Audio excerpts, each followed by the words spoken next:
Hey guys, what's going on? Welcome to today's video. Today we have a very special guest, Mr. Chaitanya Bhutani, or from Mind to Muscle, as you may know him on Instagram. If you're not following him, I'll tag his Instagram ID down below. You can definitely check his page out, full of value, full of informative videos, and also his YouTube channel. So I think Chaitanya you have been a personal trainer and an athlete. Like you have been into fitness for about like over 6-7 years. Yeah, 6-7 years. He has done a lot of certifications. And he's also a cognitive behavioral therapist. I'm right? currently doing a course. He's currently doing a course, and I'm not sure what that means, but I think he will definitely shed light. Can you give the viewers a small introduction of like what you do, how long have you been doing it, and what is your current basically? So firstly, thanks for having me here, man. Pleasure being here. I've been into fitness for almost, as you said, 6-7 years now. I've been an athlete. I used to play badminton for like UP state level. थोड़ा बहुत national भी खेला है, but थोड़ा बहुत ही है. Then I've been working out since almost now 6-7 years. I've been a personal trainer, a corrective exercise specialist, and those are my two core certifications, and I'm also a sports nutritionist since almost 2 years now. I'm doing a corrective exercise specialist course, and it has made a ton of difference. I've done my MBA as well, so that was like a whole change of fields over there, and Amity does that to you, to be very honest. And I'm also doing a cognitive behavioral therapist course. So cognitive behavior basically requires you to think in a manner which is very clear, which is very clear-headed. So for example, Very precise and accurate, like to the point. yes, exactly. So it's more about rational thinking, and you just try to approach that way in a manner where you know how to do it, and you just brainstorming yourself. It's just clear-headed thinking. Like something like getting to the root cause of that situation or a problem or anything. Yes, by brainstorming. Okay. So that is basically Introspecting. Yes, exactly. Introspection is the word for it. And I've been training some clients for almost 2 years now, and it's been a lovely journey since then. That's great. Okay. Awesome. Can you open this phone for me? So, Chaitanya, you have been training different kinds of clients over the past few years, and I've seen you also coach a person who has a Down syndrome. I've seen you coach people out to like parks, at their homes, and like obviously you have a lot of experience in that area.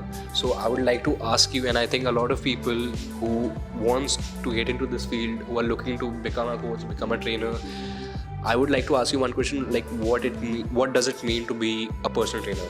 What it means?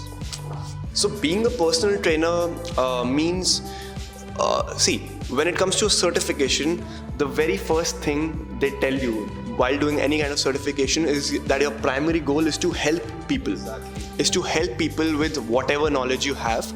What it means to be a personal trainer is basically you need to have that thinking where you're doing it for the people. You're doing something for the society. Yeah, to add value in their lives.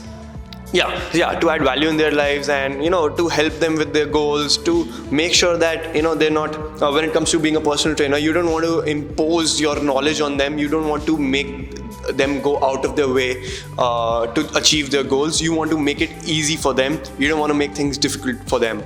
And obviously being a personal trainer means that you're playing with someone's lives over here. You're dealing with someone's life over here. So you need to be really educated. You need to be really experienced. Experience is something which comes over time, but even when it's your first day, you want to make sure that you know all the safety protocols, etc., etc. So you want to be very safe with your clients. You need to make them comfortable with yourself. You need to build that rapport. You need to build that trust, and then you can also improve on your knowledge and so forth.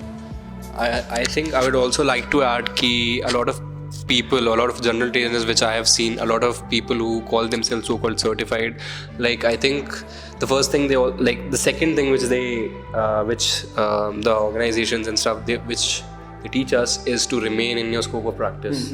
Basically, you don't do the job of a physio, you don't become a certified nutritionist if you don't have the knowledge, if you don't have actual certification for that. You don't go around like telling people what supplements they should take.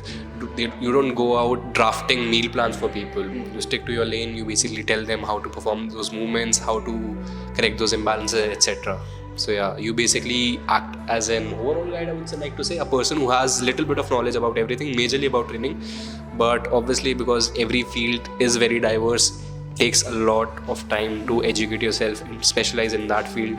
You can't basically go on training people and call yourself a fat loss expert or even a body transformation experts, something like that.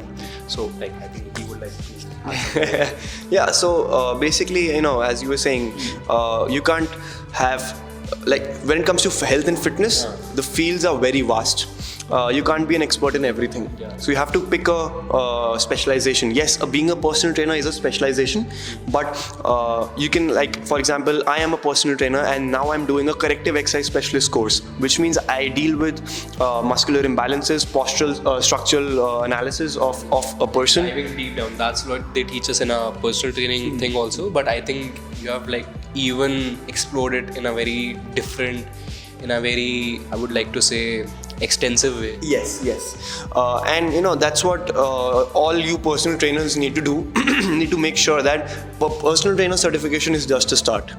Yeah, it's just a start to. Not the end, basically. That's not the end of knowledge. Yeah, that's just the beginning, because I know many people who are like, yeah man, now I'm a certified personal trainer. Now I'm the best in the world.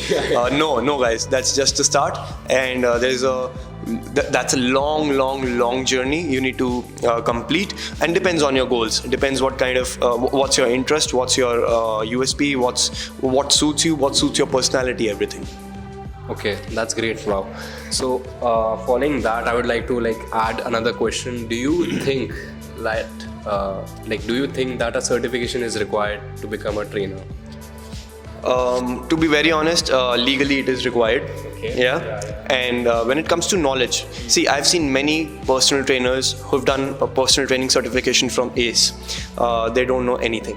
Yeah. Even I've seen a lot of trainers for that matter. Yeah. And they don't know anything, but they have that certification. Now that's also incorrect. That's also something which can harm the client. So you want to obviously have a certification so that you don't go to prison, because obviously in India thoda kam hai wo, but yeah man, choose something which is a good certification and which gives you knowledge. So, and obviously bookish knowledge without practical application is useless. When it comes to personal training, you need to have that experience with you. You need to know, okay, what is retraction in application. You need to know कि okay, yes, you ये नहीं कि खाली deadlift का form पता है, ये नहीं पता कि retraction क्या होता है. Because I know many trainers like that as well. They don't know. They might know how to do a bicep curl, but they don't know what hip hinge is, what anterior or posterior pelvic tilt is, what are underactive muscles, what are short. Yes, exactly. So I'd say obviously go for a certification and educate yourself continuously on a practical and theoretical base. I would like to add one more thing, that do not do a certification for the sake of it. Do it to gain knowledge, to add value to people's life, and actually know all about human anatomy, kinesiology, movement patterns, posturals, etc. Certification isn't the main thing. You shouldn't put it on a pedestal, but it actually gives you a lot of credibility, gives you that confidence that you are certified, you are educated and experienced enough to train people, to have clients, and you're not bullshitting them, you're actually giving them their values worth of money. Well said, man. Well said. And thank you so much. Oh, definitely, man. It was such a fun video, and definitely check out Chaitanya's channel and his Instagram page. It's full of value. He posts a lot about postural muscle imbalances and a lot about as he said, cognitive behavioral therapy things. Yeah, exactly. So you'll get a lot of value in a very holistic way. And if there's anything which you would like to which you would like us to speak on more about, please definitely drop down in the comment section below. Hit like and please share it with your friends if you got a lot of value out of it. We hope that you did. Thank you so much for watching, guys. See you in the next one. Thanks for having me, man.